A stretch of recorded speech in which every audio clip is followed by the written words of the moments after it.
how I would, for example, start them in one of our sleeping exercises. So if you can't lay down, that's fine. Just get as comfortable as you possibly can.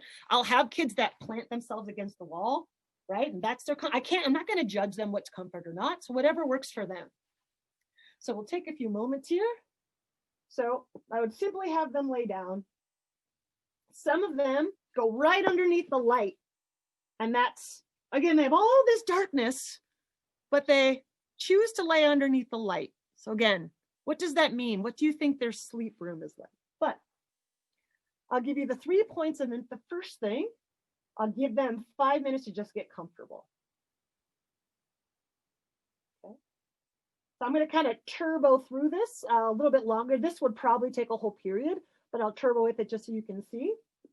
And the first thing I would ask them is just notice where your thoughts go as you lay here. Are you thinking about tomorrow, next week, that boy or girl, lunch, when this is going to be over? Just notice. Don't judge. Just take a note.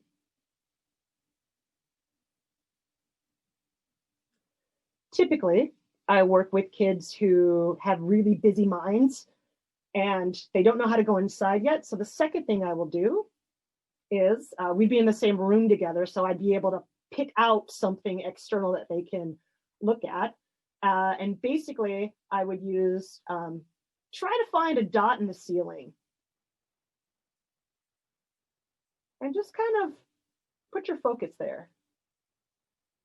Try to put all that busy mind into getting every detail of that ceiling light. Or typically there'll be like the hum of the furnace. Or just lock into that furnace hum. So now they have a sensational point and sensational anchor, either auditory or visual, whichever one they prefer. Second question, after where your thoughts go, I would ask them to notice where their weight is. So what parts of your body are pushed into the ground?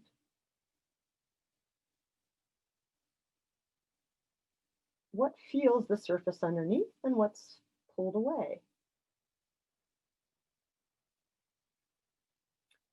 Imagine you were like one of those CSI body artists and you had to trace your body. So if you can you see what your body looks like from above? Where are the toes pointed? And don't change, just look, just observe. Are any of your fingers touching? What part of your back, upper, lower, is light against the ground or maybe off the ground? And what part is pushing in?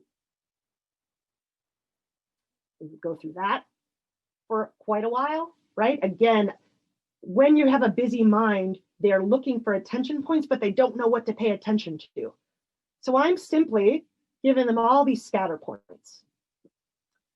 The last thing I would do is ask them to just notice their breathing. Where does the air fill in? How does it fill in?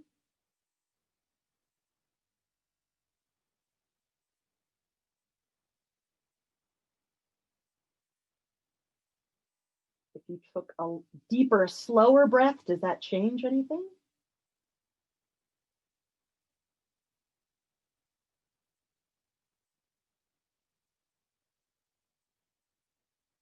How long is the inhale versus the exhale?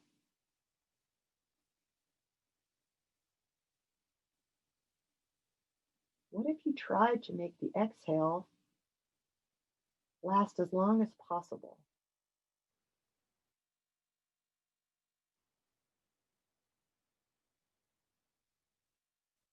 And then one of the final pieces that I would do from this original, maybe this might be over 2 or 3, depending on the kids, would be notice where the air is and where the air isn't.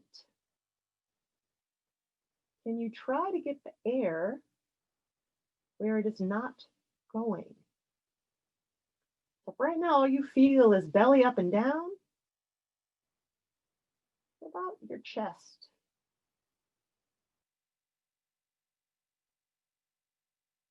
What about your back? Can you breathe into your back?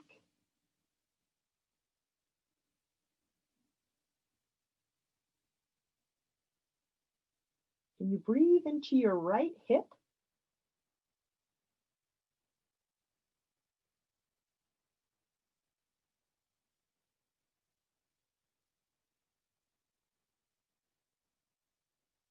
So hopefully that was